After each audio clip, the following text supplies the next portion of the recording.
Hassan reacts. Let's see what Hassan said. Vince- I bet he was like, bro, or that's actually racist. McMahon says the N-word? What? Boss? React! Dude, I love wrestling so much. In my older years, He likes it. I've come to appreciate WWE. Like, it's so insane. Like, it is such an insane thing. Dude, he's cool. What the hell? Maybe Hassan and I can collab. He likes it, dude. This guy says, okay, respect. Dude, Hassan's chat is just like, maybe we have more in common than I thought. I did watch, over the past week, I watched the Vince McMahon documentary on Netflix. I was looking at the public response to it after, because I liked it quite a bit. And I was watching the public response, and a lot of people who are like real wrestling fans were like, this is not very good. It's so surface level, you know. It's made for wrestling normies. But for me, it is somebody who is like a normie to wrestling. I feel like it made perfect sense to me. Like, I thought it was pretty good. I've never watched WWE, so I thought it was pretty good. And on top of that, you know, I think a lot of people were like, oh, they didn't cover the sexual assault allegations enough. But I mean, realistically, as they say in the documentary itself, Vince McMahon was unwilling to participate in any interviews regarding the sexual misconduct allegations. And on top of that, most of the interviews were filmed before that point in time. So I thought it was a pretty good doc. And also, I think a lot of people wanted it to be, they see the documentaries called like Mr. McMahon, and they assume that it's just going to be just about Vince. And I guess that's the expectation. I thought it was good. It was surface level, had many inaccuracies. I can't speak to any inaccuracies, but because like I'm just not, you know, in the culture like that. But I thought that the I don't know, I thought it was entertaining at the very least. You know, they did good with that kind of part of it. I think that what they could have done is had one entire episode dedicated to the sexual misconduct stuff instead of like half of the last one. I think that would have been good.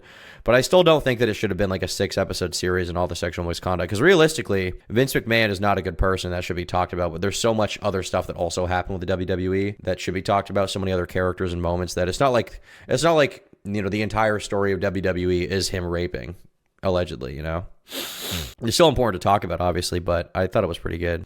There was this one part from the very end of it. It's in the trailer, actually. If you look up Mr. McMahon trailer. So essentially the way they set it up is like, okay, so Vince McMahon, you know, he's a person, but then he portrays this character on WWE of like this very sex crazed, borderline like abusive to his workers, just like complete asshole, like, you know, money obsessed, ego obsessed guy, right? And if you ask him, he's like, oh, well, that's not who I am. That's just a character. But then everybody else who's in the organization, like Triple H, like The Undertaker, like The Rock, pretty much all of them corroborate. They're like, no, actually, the character he plays is exactly the real guy. That is him. Can you convince Destiny to do the Charleston? Yeah, I'll try that. Nail the eyeshadow today? Thank you. But there's this one part of the end of this documentary that was really good and kind of, I don't know, maybe I'm cringe for this, but it floored me a little bit. I mean, it's edited differently, but that is kind of like the end of the documentary, and it was really good. You should do a late night horror movie stream. You realize I can't stream movies on YouTube. That's how you get like copyright banned, basically. You can't just stream movies. It doesn't work like that. Why is it shot like this? I mean, it's edited like this. It's shot fine. In the actual, I didn't hate the way that the interviews look. I think they look fine. I don't know. I thought it was good, man. I thought it was pretty good. You know, I'm not a wrestling head, so I can't really speak as to like how accurate all of it is or how in depth they go on some of these situations. But you know, as somebody who hasn't watched WWE ever, I thought it was a really interesting documentary. Us Gooners be zinning and need some godly synergy, but some Jonkler will get the heavens jumping and twerking. You raise an excellent point, bro. But yeah, Vince McMahon, when I was watching this documentary, I just came to the conclusion that he is a complete psychopath. Like I think he has no emotion for other people whatsoever. He is seemingly just a completely like psychotic, antisocial person who has no feeling for anyone other than himself and just manipulates and uses people to his advantage. He's a hilarious guy for sure, but he definitely seems like a complete psychopath. I feel like most billionaires have no empathy. I don't know about most billionaires, but definitely some of them. I mean, I was reading this article after about like sociopathy, right? In like executives and CEOs and stuff like that. I was reading it, and what was pretty interesting about it was in it, and this documentary, this article from Forbes right here. This is from before the documentary came out and a lot of the Vince McMahon allegations were out. This is from March 18th, 2022. But as I was reading through it, interestingly, they reference Vince McMahon's character. The CEO wanted a Kiss My Ass Club inspired by Vince McMahon of World Wrestling Entertainment. Employees who made mistakes to literally kiss his back said that they wanted to keep their jobs. The CEO did not understand why an employee would have a problem doing so, though eventually the CFO persuaded him not to do this. He did not seem to realize that McMahon had created the routine as a gimmick. But the kind of theory that the documentary posits and shows a little bit is like basically that it's not a character at all, that he wore this persona publicly, but it was not. It's like a slightly exaggerated, slightly played up version of who he actually is. But like, you know, the actual actions are all the same. It's just a little bit theatrical when he's on stage. Vince McMahon is #based. What a hecking Sigma. Is there a way to get in touch with you for a comment? I mean, you can just say it in a don't know. What's Class of '09? It sounds gay. It looks gay. It's some kind of anime game. Definitely a bit gay, I would say. But hey, it is what it is. It is what it is. You got to give it to Vince. He made WWE what it is. I mean, yeah, it wouldn't be nearly as big or successful or impactful as it is without him. But at the same time, like, people are complicated, you know? It's because of his, like, personality that it became as big as it did, but it's also because of his personality that so many people seemingly got hurt by him, you know? Currently gooning to your stream. All the anti-gooning rhetoric gives me the craziest post-nut clarity, and the lock-in after is insane. No gooning allowed, dude. Stop. You got to lock in by not gooning. I promise you. Just store that nut, all right? Hydration check. I didn't realize this is the cup that I used for my pre-workout this morning. I didn't really wash it, so it's got a little bit of a funny taste, but it is what it is, okay? It is what it is. Store that nut for the winter. True. Dude, the winter is coming, guys. It's about to get cold. I hope you're squirreling away your nuts, your acorns. Your nut as a whole needs to be squirreled away, okay? All right, chat. With that being said, I kind of want to get started on some Vince McMahon stuff because this video is from 2 months ago, but it's only half an hour long. I think there's probably a lot more in-depth stuff that could happen here, so I might do a video about Vince McMahon myself, but I want to try to understand the allegations from like a broad perspective, and Patrick CC usually does a good job with that. So we're going to watch the depraved and disgusting downfall of the WWE's owner and try to understand all the allegations being made. When is the Diddy documentary dropping? To be honest with you, I don't have a big desire to do a Diddy doc. Maybe a few years down the line, but right now, like, everybody's already done it, you know? Everybody's already done it. Like, there's so many people who are watching it go down, and so many people who have a greater knowledge of the rap world that I feel like my input and take wouldn't be super unique, you know?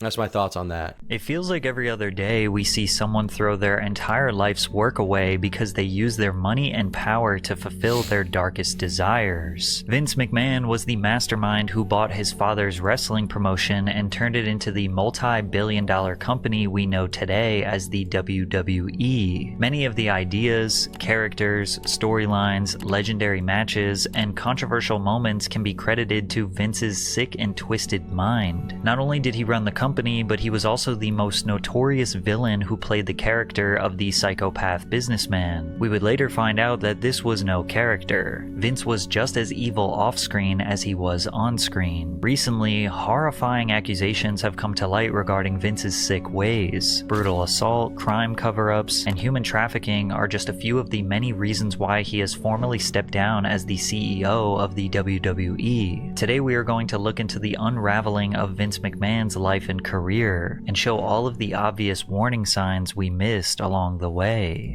One of the, I'm not a huge wrestling fan, but I've seen a few moments. One of the funniest Vince McMahon moments of all time was, there's a few times when I think he said it, but he says the N-word. Is it this part? Yeah, I think this is it. This is, John Cena's right there too. Who, by the way, when asked about Vince McMahon and what his legacy would be in this documentary that I just watched on Netflix, John Cena, he got very nervous at the idea of like, because you know, the interviewers asked him and they're like, what do you think Vince's legacy will be? He was like, I don't know, it's not really my place to answer that.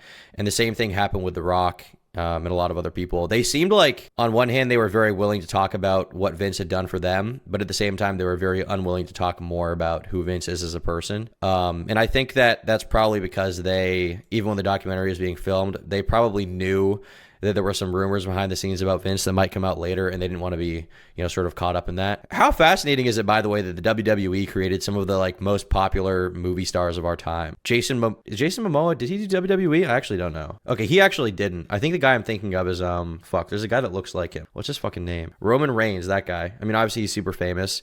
You also got Dave Bautista, right? The dude who played in Guardians of the Galaxy. Yeah, this guy. This guy was a WWE dude, right? Then there's obviously, I mean, there's John Cena. Obviously, there's The Rock, who to this day goes by, you know, people know Dwayne Johnson, but they call him The Rock, which is his wrestling name, right? It's because WWE is basically theater. It is, but it's also, I think part of it also is like, to succeed in WWE, you need to have like a relentless, like psychotic work ethic to really make it, you know, in that kind of world. I remember they were talking about in the documentary how some of these guys would work 10 days on and then 3 days off, which is an insane work schedule already. But on top of that, for the fact that the work they were doing was like throwing each other around, you know? I mean, obviously people will say like, oh, it's not real wrestling. Like, yes, it's not real wrestling in the sense of, you know, they're literally trying to kill each other in the ring, right?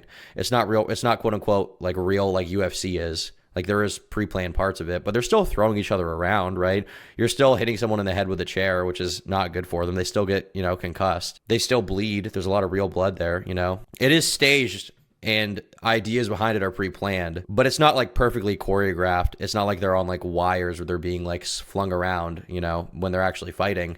It's not like completely safe. These guys are, you know, throwing each other around the ring. It's predetermined, but it's a physical job with high injury risk. Yeah, exactly. Prediction: how will Mr. Beast's lawsuit end? I have no idea. I honestly don't know. I'm not a legal expert. It seems to me like the people suing him have some kind of case, but I think their case resting on the idea that they should be treated as employees. My impression from watching a few TV shows with lawyers who talked about it, which is not, you know, a great barometer for how it will go. My impression was that they might have a hard time trying to prove that they should be treated as employees, and maybe they could have gone for the angle that regardless of if they're employees or not, they should deserve some kind of compensation for the harm that happened to them allegedly, you know? This is just awesome. This is just awesome. Tell me he didn't just say that.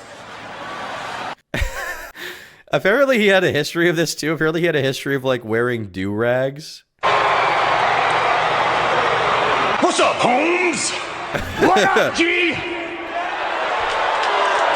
It's just straight up, he's just wearing the do-rag around a black dude. Oh my gosh, you got the do-rag? I love the walk. I don't know, it's like a new thing you got going on. I kind of dig that. Yeah, it's tremendous. Excuse me while I whip this out. What's up, baby? Skip. Nice touch, huh? Sweet? Yeah. I'm down. It's crazy that you could get away with that on TV even like 15 years ago. It's just so insane. Hassan reacts. Let's see what Hassan said. I bet he was like, bro, or that's actually racist. McMahon says the N-word? What? What? Act! Dude, I love wrestling so much. In my older years, he likes it. I've come to appreciate WWE. Like, it's so insane. Like, it is such an insane thing. Dude, he's cool. What the hell? Maybe Hassan and I can collab. He likes it, dude. This guy says, okay, respect. Dude, Hassan's chat is just like, maybe we have more in common than I thought, dude. Maybe there's a lot more going on there. I don't know.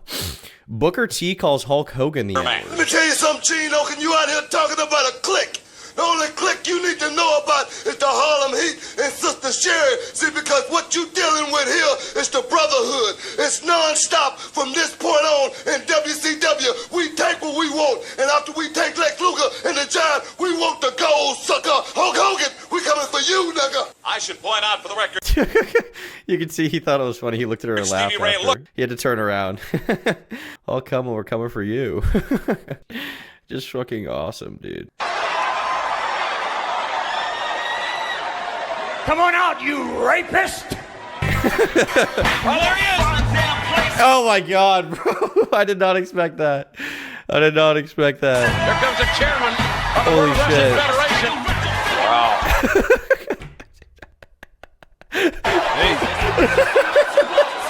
He came out. What have you done to my family? Dude, that edit was fucking fire. Oh my god. I didn't expect that. I didn't expect that at all. Whoa, what's this one? Vince McMahon, if you're not Caucasian, leave the ring. If you're not Caucasian, then leave. Mark Henry. Wait, what? That was kind of an awkward delivery. I'm sorry, I don't make the rules around here. Damn. I don't make the rules around here. The guy who makes the rules. Dude, that was so epic. Holy shit. This is what I'm saying. Is he a piece of shit? I think so. I think he is a complete piece of shit, but like, this just seems funny. I feel like I've been missing out by not watching WWE, you know? When I was growing up, I would always like, you know, I would never ask to see it, but sometimes I would like hear about it in school. Kids would be like, oh, I watched WWE. And the kids who watched WWE when I was going to school were always like the fat kid that drinks Mountain Dew and wears like DC shoes, who I realize in retrospect should be me. Okay, I should have been that kid. But I would be like, Dad, what's WWE? And he'd be like, oh, it's fake and fucking gay. Like, it's fucking gay. It's fake. It's a little bit gay. I don't know. It's a bunch of guys in tights jumping around on each other. I was like, dude, damn. The wrestling business operated similarly to gangs in the 60s, 70s, and 80s. The United States had defined territories that different wrestling federations controlled. Vince McMahon's father, Vincent, owned the Worldwide Wrestling Federation, which controlled the northeast region of the United States. This was home to stars like Bruno Sammartino. He also had the Mid-Atlantic region, which covered Virginia and the Carolinas, home to Ric Flair, and the world-class wrestling promotion in the South, which was home of the Von Erich brothers. Dude, have you guys seen Iron Claw? That movie was amazing. Well, not amazing. It was good. It was like a pretty solid like 7 out of 10 movie. All of them died. Every single brother, I believe except for one, died from various, like one of them was like an injury where I think he became brain dead and then killed himself. One of them, I think he was on drugs. One of them, I think, shot themselves. It was insane. It was absolutely insane. In the movie, I believe they actually cut out one of them for the sake of storytelling. Because I think there was another brother that died that they just didn't get into because they didn't think it was like going to be conducive to the story. And I remember thinking that was kind of weird. But then I kind of looked up interviews from the director and he was like, yeah, you know, it was kind of hard to explain that to the family. But we just thought if we're going to communicate this story, we need as many eyes on it as possible. And we think we need to erase a brother for the sake of like brevity and to make the story kind of fit a little better with like the basic, you know, exposition, rising action, climax, falling action, conclusion sort of structure that they have for movies. Because, you know, that's what makes sense. It's a formula that works. That's how people want to see a story play out. And I remember he said he talked to the family and they were like, yeah, you know, that makes sense. I mean, you know, obviously we wish he could have been in the movie, but it kind of makes sense because, you know, we want the story to be told, even if technically there has to be some revisionism. Seemingly the family wasn't too mad about it. Let's just tweak this legacy real quick for advertising. Well, I mean, it sounds shitty when you put it that way, but the thing is, like, if the family was okay with it and you're trying to make a product that makes money, you know, it does make sense, you know? I think it's good to acknowledge, definitely, like, you know, frame it as it's not a completely accurate retelling. There's some other stuff that we left out, but it's a fictionalized story of like real life stuff. Tom can't go 5 minutes without spoiling something. Dude, this movie's been out for fucking like a year, okay? Don't be a baby. Yeah, if you watch my streams, I'll spoil everything. I remember when I think I was like 16 or something, maybe 17, when one of those like Marvel movies came out. I don't remember which one it was. It was I don't know. I don't remember any of the Avengers movies past like the first one, but in one of them, like Iron Man dies or Thor dies or Captain America dies. I don't know. Some character dies. And at the time, somebody had told me that he died. And so like the day the movie came out, I decided to at my entire Discord server and just tell them, be like, this guy dies. And they were so mad. They were so mad, bro. They were so mad. Literally, I remember this one guy was like, this like YouTube guy was like, well, I was never even active in the server, but I guess you just gave me the perfect excuse to leave. I was just like, bro, you're owned, okay? Your Marvel movie means nothing, okay? You're fucking destroyed. I am that guy, dude. The second that I find out something happens in any kind of movie and I see it before you guys, I'm spoiling it right away, okay? I will do it. I do not care. It's like the, you guys seen those videos of like, people going to Harry Potter, spoilers prank. Yeah, these are amazing. There were so many of these raids. They were amazing. All right, let's ruin some lives. Ready? Hey! Guys! Voldemort killed Harry! Harry comes back to life and kills Voldemort! There's so many of these too. Harry Potter 7, The Spoiling. Guys, Dobby dies. Ron, whatever. Everyone dies. Harry's a Horcrux. I'm alive. You guys are standing in line. Let's see this one. Okay, so a bunch of people got mad at us because we ruined the Harry Potter ending last night at Barnes & Noble, Mr. Paperback, Walden Books, and Walmart. And this one particular girl messaged us on MySpace saying she wanted to kill us. So we're going to call her up and ruin the ending for her. Like, yeah, and we love it when people like this, people that have heard what we do and stuff, like call us back, or like message us back, and like just rant and rave about how much they hate us. It gets our rocks off, to say the least. Oh, quiet. Anyway, all right. Some people just take... Isn't it a book? Well, yeah, but as the books were coming out, people didn't know, right? Like, it was a book series before it was a movie. So as the books were coming out, these people would just go to the lines where people are going to buy the book, and they would just spoil it. What does that even mean, Aiden? I don't even know what that means. This book too seriously. Let's find out. Where's the speakerphone button? It's right there.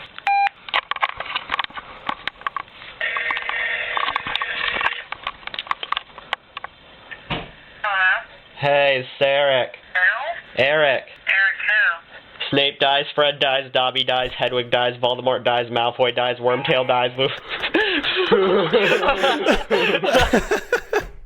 This is so good, bro. I mean, this is just, it's so awesome. I feel like nobody does this anymore, man. I feel like, I don't know. I was like, this is 17 years ago. I was like 5 when this was happening, so I don't even remember it. But when I hear about stuff like this, I'm just like, man, we just don't get this anymore. Okay? That was awesome. It's so childish. It's like so immature. It's so awesome. Ligma males spoil movies, dude. I think anybody reading Harry Potter is diagnosed with Ligma, in my opinion. Wrestling had nowhere near the mainstream popularity it does now. There wasn't much money in the business, so each promotion was protective of their territory. You only promoted shows within the territory you controlled. The National Wrestling Alliance was a governing body that protected the territorial integrity of the promotions. They also helped with talent acquisitions, cross promotions, title matches, etc. Vincent McMahon Sr. was an honest, hard-working man who traveled the country developing relationships with the heads of other promotions. Vince was enamored with the world his dad created, and one day dreamed of taking over the business, but his father didn't like that idea. Vince lets his father know that he wants to wrestle.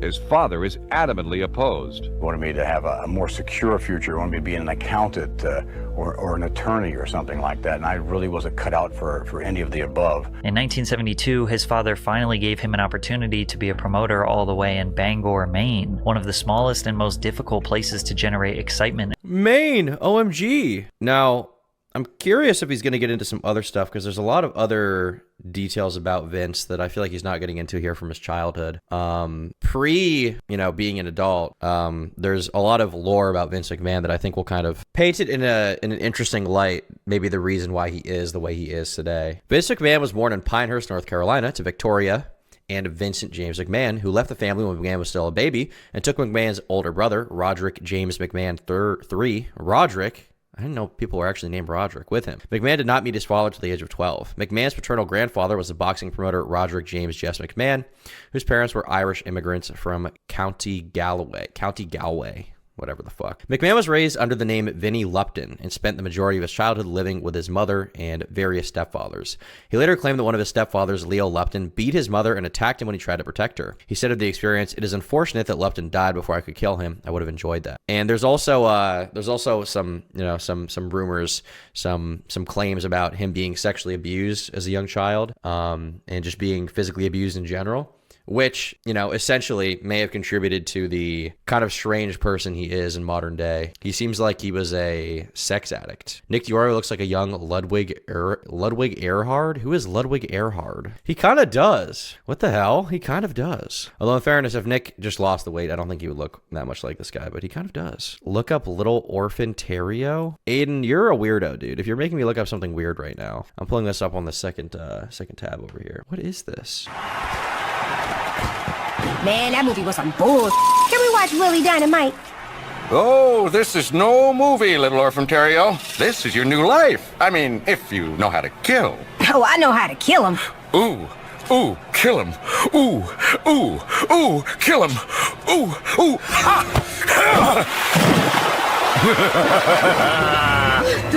Ooh, killed him.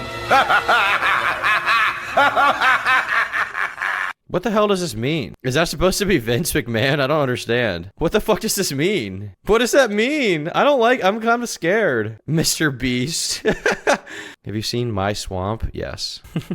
What does it mean? And revenue. So Vince Jr. came up with the genius idea of taping the matches and shipping those tapes across state lines to get people to start watching wrestling on television. Some people looked at this as undercutting or stealing from other territories. But over the next decade, Vince helped his father bring the business to new heights, bringing in stars like Muhammad Ali and tripling their television ratings in the region. However, the landscape of wrestling would shift dramatically when in 1982, his father was falling deathly ill from cancer. He wanted the WWF to remain a Northeast promotion and control the New York City area, but Vince Jr. had big dreams of becoming a national promotion and establishing a global presence. He bought the company, and shortly after, his father passed away. Now Vince was on a warpath to infiltrate every territory and take their business. But before we dive deeper into Vince's evil plan, it's becoming more difficult to Yeah. You thought you got me, didn't you? You thought you got me, Patrick CC, okay? No. /PatrickCC and get 20% off the monthly subscription. Thanks, Cardio. And that started with Andre the Giant. Why does he look like that, though?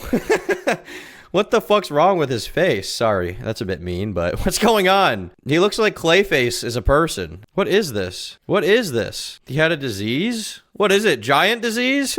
Stop just saying he's a giant. I understand. He's called Andre the Giant. He has the Joe Rogan built body. What do you mean? Joe Rogan's like 5'6". Where'd you get the shirt from? This shirt is Affliction. Got it from fucking Zoomies, I think. Dude, why does it? Whoa, Vince stealing businesses. Star of David. Vince McMahon is a proud Irish man. Listen, there's a lot of like Jewish conspiracy theories. Okay, we have to actually read about. That's how the Irish control the world. People, listen, the whole Jewish thing is just a distraction, okay? It is truly just a distraction. There's this graph I saw once about how many fucking people in the United States are of Irish descent and are also like at the top of companies. And frankly, that convinced me, okay? This whole anti-Semitic thing is just a distraction. This whole idea like, ooh, the Jews control the world. Dude, Jews don't got shit, okay? It's the Irish. They're the ones we should be focusing on. Truly the bottom of this of the caste system in terms of whites. And I say that as a Bulgarian, okay? I say that as a Bulgarian ape, all right? The Irish they're taking over, okay? They're ruthless psychopaths. They literally have a phrase for it, the Irish goodbye. What do they call it? The Irish goodbye? Because they leave without saying goodbye. Because they don't give a shit. They're ruthless. Tell me I will not stand for you slandering my people. I mean, if anything, I'm complimenting your people by pointing out that they're so psychopathic and unfeeling that they just take over the world, okay? Why does he look like that, though? Andre the Giant. How tall is he? 7'4"? He's 7'4". What the hell? What is wrong with Andre the Giant? Gigantism is an actual thing you can have. Gigantism due to his pituitary gland producing too much growth hormone. And he later developed acromegaly. Well, damn, why couldn't he have given me a little growth hormone? Maybe I'd be 6 foot. What the fuck? Average bulgy take, to be honest. Bulgies are right. Dude, he literally has gigantism. This is a thing you can have. You can just be giant. You could just have a disease that makes you giant. Why couldn't he spare me a little bit? Jeez, dude. I should have just been taking growth hormone. He later developed acromegaly. Acromegaly. What is that? Rare disorder that causes abnormal growth in the body due to excess growth hormone production. It's diagnosed in adult. Well, it's the same thing. Oh, it causes body tissue. Over time, this leads to abnormally large hands and feet and a wide range of other symptoms. Damn. Hands and feet. Oh, well, there's like graphs of weird shit. Jesus. I mean, they're medical, so, you know, I won't get hit, but Jesus, there's some graphs there. Dude. Stay away from steroids? Dude, if I could go back in time to being 14 years old, I would do so many steroids, okay? I'll be a monster. I'll be an absolute monster. You wouldn't even be able to contain me. My feet would be the size of this room. What's the worst that could happen? Look up the story of the time Andre took a shit on a plane. No way. Andre the Giant left passengers unable to breathe, gagging, and crying after taking the world's biggest poo on a plane. The late and ex-WWF champion turned a 14-hour Boeing 747 trip from Tokyo to the U.S. into a long-haul shite after he went to town on the toilet. Andre usually used the bathroom before boarding or even before going to the airport, so he'd be good for a day or two. Tragically for his fellow passengers, the 7'4" Frenchman had to rush to his seat this time due to a delay. Brutus Beefcake, a fellow veteran in the ring, was on the fated flight and admitted that he couldn't breathe, and other passengers screamed as the smell filled the cabin. Oh my god. If I'm behind, I apologize. Did you Google how much Andre drank? No, I didn't Google that. Brutus recalled, I've never heard anything like that. The sounds that are coming out of there. The smell that started coming forward, the back of the plane had a lot of people. There were people falling out of their seats and into the aisles. Gagging, puking, crying, screaming, and we were falling on the floor laughing ourselves sick. I couldn't breathe. He must have filled up a garbage bag full of shit. What had he been eating, you may well ask? According to Brutus, his ablutions were almost as large as he was. He would eat 20 pounds of food per city, and so he would shit 20 pounds. He was known being able to drink 108 small beers in 45 minutes. 108? 108? If Andre was about to pass some gas, the whole bench would rumble all the way down to the end and vibrate the guy on the end of the bed. What the fuck? Andre Rene Rusimov. Holy shit. The son of immigrants Boris Rusimov and Marian Rusimov Stoev. His father was Bulgarian. Holy shit. So that's why we both look like apes. That's why we both look like actual monkeys. God damn, dude. Blessed genetics in that case. Jesus. Standing at 7'4" and over 500 pounds, Andre was a sight to behold, and everyone around the world was eager to watch him compete. While working for Vincent, Andre would travel across territory lines and get paid. Look at how big his head is. His head is as big as Vince's body. His head is as big as Vince's body, and I don't think Vince is even short. Isn't Vince like 6 foot something? He's 6'2", and this guy is shoulders, chest, and head above him. His head is the size of Vince. Andre was a gentle giant, but once he got pissed off at trolls so much, he lifted their car off the ground at one end, preventing them from fleeing. What? Is that real? He was able to lift a car, bend and break a wire bar, and attempt to lift a 2,000-pound weight. Holy shit. After suffering a back injury, he was able to lift a car as a part of rehabilitation. He could lift a car? Holy shit. Well, I'm gonna do it anyway.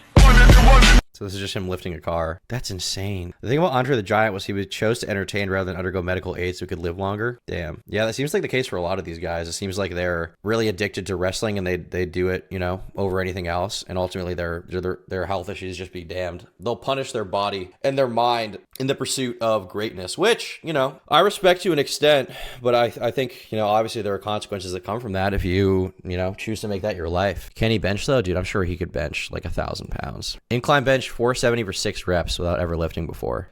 So if he did lift, estimates suggest he could lift around 700 pounds. These figures can vary, and there's no precise record of his maximum arm strength. Jeez, that is insane, dude. That is absolutely insane. When I started lifting, I think the most I could bench was like 135 maybe, which is not very good. That's absolutely insane, dude.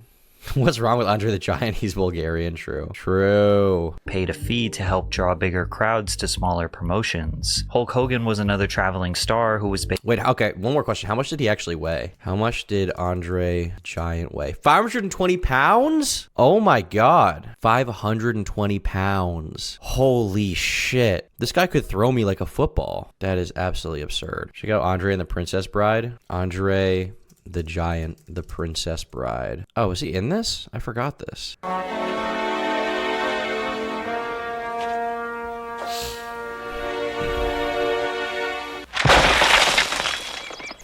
This guy is the real life Nephilim. I did that on purpose.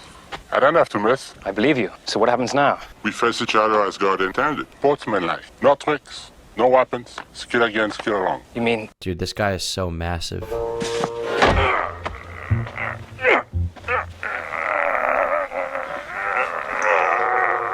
I would just run. Your only hope is to run. There's no way he's fast, right? Is Andre the Giant fast? There's no way he could run. He must have joint pain. He's not known for being fast. Okay. That's how I would guess. I couldn't believe he could run like, I don't know, a 9-minute mile even. Thank God. Based out of Florida, but would cross territory lines for a fee. But when Vince took over, he put an end to this. Wrestlers signed to the WWF would only be able to wrestle for the shows he controlled, which was basically every state from Pennsylvania to Maine. This business practice is extremely common now, as you never see a football player jump from one game in the NFL to one game in the XFL, or a fighter have one match in the UFC, then a fight in Bellator. My favorite story about Andre the Giant was when he drank so many beers he passed out on the floor and 3 wrestlers couldn't lift him up, so they threw a tarp over him and let him sleep. I mean, what else are you supposed to do, you know? You just can't move that guy. You need to get like a forklift. Then back to UFC, they signed exclusive contracts for a certain number of matches. But back then, Vince's business practices were considered destructive to this industry. He began signing top talent from all territories to exclusive contracts with the WWF. Some of those wrestlers included Andre the Giant, Hulk Hogan, Rocky Rocky Johnson, Roddy Piper, Bret Hart, Mr. T, Randy Savage, The Ultimate Warrior, Ricky Steamboat, just to name a few. Vince started the Atlantic and Pacific Wrestling Corporation by partnering with Mike LaBelle in Southern California. Then he purchased Mike's shares of the company in 1982, which gave him full control of New York City, Philadelphia, and Los Angeles. To continue his dominance, he used his relationships at War TV to pay $2,500 a week for a Saturday morning time slot on Los Angeles' Channel 9 KHJ-TV. But McMahon didn't expect to make a dime. He saw TV as a promotional expense to boost the gates of live shows. The WWF was being broadcasted nationally on Monday nights on the USA Network, so the whole country was being exposed to the brand. But that wasn't enough for Vince. He began a full-on invasion strategy to take out all his competitors city by city, like when he acquired a local TV station, WAKR 23 out of Akron, Ohio, with This is how it was back in the day. And I think the entertainment business has changed a lot because now, you know, just anyone can upload anything they want on the internet at any point in time, right? But back in the day, the internet didn't exist. All these avenues for just posting whatever you wanted didn't exist. You couldn't just be anyone and like post whatever you wanted. You know, you had to get on TV. And on TV, there were like a very limited number of channels. And, you know, if you got that spot, you won. And if you didn't, you lost. So it was really just a very cutthroat game of like, you had to be very opportunistic and territorial. How much to grow out your stash like Hulk Hogan? Dude, my mustache won't grow that much. There's no way. I would do it if I could. With reach to Cleveland on January 8th, 1983. Then later that year, the WWF debuted on WCPO9 in Cincinnati, which was an established Georgia Championship Wrestling territory. From there, the WWF entered World Championship Wrestling territory in Dayton, Ohio, purchasing the exclusive rights from WKEF22 to replace the WCW broadcast with WWF's broadcast. One by one, Vince would enter a city controlled by another promotion, then buy out their TV time slot to air WWF. If he couldn't buy out their TV slot, then he would buy out their top talent, but most of the time, he did both. On an infamous day now known as Black Saturday, July 14th, 1984, Vince McMahon appeared on the Saturday time slot on TBS that regularly featured Georgia Championship Wrestling for over a decade. Vince walks on screen after purchasing the company in the time slot to basically flex and say the World Wrestling Federation is now taking over. It is indeed a pleasure to be associated. He just bought their time slot and just shit talked them during it. This is like on YouTube if you like bought someone's ad spot in a specific video and then you just shit talk to them. That is awesome, dude. Once again, like, the guy is ruthless. He is a psychopath. But some of the stuff he did was so petty and so funny. You got to just respect it, okay? The complete disregard and disrespect for other people and just the will to win. I mean, there's a reason why he became, you know, there's a reason why he became the most famous wrestling promoter of all time. There's a reason why WWE prevailed, or WWF at the time prevailed over WCW, and you know, before that, far before that, all these other little local places, little local businesses. Because I remember in the documentary, Vince was talking about how when he wanted to like take over from these other people, his father was like, Vince, you can't do that. It's disrespectful. It's not good business. And he was like, what do you mean? This is like what you should be doing. You know what? I should just like be willing to accept that I'll make less money and just have less territory just because there's this unspoken rule that you can't do this thing. Fuck him. Associated with WTBS, and we promise to bring you the greatest in professional wrestling entertainment in the world today. Jim Ross, a legend known for being WWE's commentator in its golden years, said he once overheard several NWA promoters considering getting McMahon killed while in the stall of a public bathroom. Holy shit. In those days, it was like when you, from their standpoint, invaded their territory. It was like, well, okay, them is not just fighting words. It's like, there's so many times when people threatened me, and it was like, the last guy said, like, you better get, if you want to take credit for it, you better get me quick. Now, it can't be confirmed if this was a serious consideration or tongue-in-cheek, but it can't be... He looks super messed up now, by the way. Thank you, Mo, for becoming a member. This guy used to be an absolute beast, even a couple years ago. Vince McMahon. If you look at Vince McMahon physique, a couple years ago, he was an absolute beast. This is him at age 74. 74 years old. I mean, obviously he's on steroids, but he still looks amazing for his age. And now if you look at him, he like uses a cane. He's all decrepit. He looks super, super effed up. For some reason, it just all caught up with him in the past year. I don't know if we thought that appearing like a sad old man would play better at trial. He also got this weird look. He started dyeing his hair darker and got this weird, like, this very strange mustache.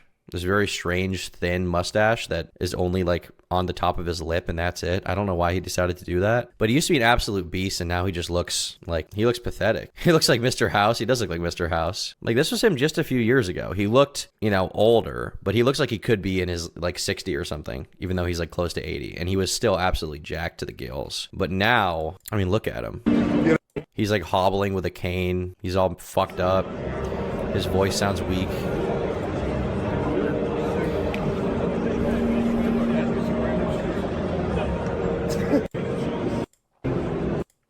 This is our home. Nobody's home. I think maybe he thought this would play better in court or something, but it is very strange. Like he just finally started aging. Looking at men's physiques base, why I'm a gay man, and I especially love older men, so that makes perfect sense to me. Boogie should dye his hair ginger, start wearing a kilt, while Keemstar should consider a career as an evil doctor with Boogie as his spy. Yeah, I guess that would be good. That'll be entertaining. He denied how much men like Jim Crockett, Bill Watts despised Vince for taking away their livelihood. Maybe it's just because he's old, but he's been old. He's been old for so long. He's been so old for so long. Vince McMahon's a complicated world historical auteur and genius showman. He's deservedly criticized for doing terrible things, but the hit pieces downplay his singular legacy and accomplishments. I mean, I don't know. I feel like it's okay to make a video that's just about the negatives, considering that people already know about all his accomplishments. Like, those are obvious, you know. The salacious behind the scenes weird stuff from the lawsuits is like recent information, so it makes sense to focus on that in modern day. I saw a lot of people complaining about the Vince McMahon doc, though, I will say, and saying like, oh, this is all stuff we already knew. And it's like, well, maybe you already knew it if you're a wrestling fan, but I think a lot of people didn't know that. Like, I didn't know any of it. I was just, you know, I've seen some wrestling videos on YouTube, a few video essays. I've never been a watcher of it, so it was very informative for me to understand. His soul contract is running out. He is a completely like unfeeling psychopathic person for sure. He is like he's kind of like a Satanist, not in the way that he literally like prays to the devil, but in the way that the Satanic Bible preaches of like loving yourself and only doing things to benefit yourself, and like nothing else really matters. So fuck it, let's just be a piece of shit. He kind of does subscribe to that kind of ideology, whether he realizes it or not. However, others just look at this as natural competition. America was founded on capitalism, and you should not get comfortable as a business person, because eventually someone is going to come and take your spot. If you don't adapt, you die. And by 1988, Vince McMahon fully decimated the territory system. Now the WWF was the biggest and best national wrestling promotion in the sport. This made it extremely easy for Vince to acquire the best talent. Now. I praise Skibbity right now. Throughout the 90s, as the World Wrestling Federation became home to rising stars like The Undertaker, Shawn Michaels, Stone Cold Steve Austin, Matt and Jeff Hardy, Triple H, Mick Foley, Kane, The Rock. It seemed like Vince's only competition was with himself. They were selling out stadiums all over the country and broadcasting their events nationally every week. With that being said, the pressure to remain number one was at an all-time high. The matches needed to be bigger. The stakes needed to be higher. Vince wrote in more gimmick matches like ladder matches, table matches, or weirder matches like casket matches and dumpster matches, which meant you had to finish your opponent by putting them in a casket or a dumpster. They even had weird ones like the boiler room match or the hog pen match, which involved wrestling in mud with pigs. But there's no doubt that the Hell in a Cell match, which featured a 16-foot steel cage that was designed to have wrestlers thrown from the top or through the middle, was the most electrifying way to watch two people wrestle. It didn't matter that it was fake, because those guys were actually putting their body and their lives on the line for our entertainment and Vince's money. It was only a matter of time before one of those high-flying stunts ended in disaster, and in 1999 at Over the Limit, that's exactly what happened. Owen Hart, who was portraying a superhero called the Blue Blazer, fell from 90 feet in the air during a botched entrance stunt where he was flying over the crowd into the ring. After the fall, he suffered internal bleeding and passed away right there in the stadium. They even announced his death on the show, but Vince said the show must go on. Yeah, they covered this in the documentary too. Essentially, the way Vince pitched it, which once again, it does come across as extremely like just unfeeling and uncaring, right? Even though maybe for business it would have been the best decision, he's basically like, look, this guy fell, you know, he died, it was really sad, but you know, all these people came here to see a show. What am I going to do? Just end it? You know, out of respect to this one guy, we got to keep it going. And essentially the way that they also communicated it in the show was like, you know, we had this gear that he was wearing, this harness, and we essentially got sued by, you know, the family for what happened to him. But realistically, it wasn't really our fault. We found out that there was some kind of manufacturing defect with the harness he was using, and we ended up suing the company and settling with them over that. So this particular thing, it seems like it was not really, at least based on how the documentary portrayed it, it seems like this wasn't really Vince or the WWE's fault directly. Although there is a lot of other stuff that a lot of these people went through, a lot of the wrestlers went through that you could probably put some kind of onus on Vince for, considering that he was pushing them to their limits. And they proceeded to finish the event like this extreme tragedy did not happen. I have the unfortunate responsibility. Like, I was watching this interview with this one wrestler, I can't remember who it was, but he was talking about how, like, one time he was having some kind of back injury, and he was telling Vince, he was like, hey, man, you know, I think I got to take some days off. I don't think I can be on the road. And Vince was like, well, you got to just be on. I need you right now. And he's like, well, I can't do it, you know? And Vince was like, well, God comes for us all someday, you know, suck it up. And it's like, well, this guy's going to like, he's going to like have irreversible back pain or die or something like that if he keeps doing this shit. But Vince is just all business, you know, people were a business to him. These things happen, especially to a big business to do stunts, specifically with Bret Hart. Yeah. Did the doc mention Chris Benoit? Yes, they did. They talked about how seemingly CTE may have played a role in that happening. Let everyone know that Owen Hart has died. Vince doubled down on his decision to continue the show in an interview in 2001 with Playboy. If you could do it over, would you still hold the show that night? I just guessed that it was what Owen would want, so you'd do it again? I think so. Vince did not just portray a character of a ruthless businessman. That is who he was. But it proved to be the right path to success. 98 and 99 was their peak in terms of ratings and overall viewership, averaging multiple millions of viewers per episode. By the early 2000s, the WWF was generating $500 million in revenue each year. Oh my God. The high-intensity matches did not stop. However, the $500 million? Holy shit. Holy fuck. Year, total revenue, profit and loss. Interesting. Well, that's not that much profit, all things considered, but I guess it is just like, kind of like, why would you give it up? I mean, 456 million in revenue and 15 million in profit. Is that what they're saying? Or is this like reverse because this is negative? How does that work? How do you read a profit loss report? How do you read a profit/loss report? Gross profit. WWE profit loss year over year. Profit loss history. I want to get like a Wikipedia chart for this. CM Punk talked about how he almost died of a staph infection because the WWE doc wouldn't treat him because it would take him off the road. God damn. I mean, there was also a story of, there was this girl who claimed that she had been raped by someone who was posing as an army doctor when she was on the road, doing like a tour for like, you know, service members with WWE. And the claim that she made was essentially that Vince McMahon covered it up, and she ended up killing herself. Where is he getting this? WWE business history. WWE profit business history. Okay, here we go. This looks like this is where he got it from. So 2001, 2002. Okay, so notes. Star wrestling profit was $84 million, but WWE shares of the 50% of the XFL losses. Oh yeah, he started XFL, which is supposed to be an NFL competitor. The other 50% was covered by NBC, was $68,994. Okay, total revenue, profit, loss does include $60 million in profits in movies The Marine and See No Evil, and $15,700,000 in losses for The Condemned. Well, this year they did $477 million in total revenue and $53 million in profit. It looks like from 94 to 95, they did 87 million in total revenue, but they lost $4 million. So it was an L, ultimate L. I mean, realistically, when you look at this kind of thing, it's like people involved are still being paid, but it's still a lot of money. God fucking damn. A lot of money to lose. What a crazy entertainment empire this guy built, man. Ratings. View all. 1998. How are they doing in 2002, the year I was born? So this is 1, meaning million, right? Like 1 million viewers. Heat 1.5. SmackDown.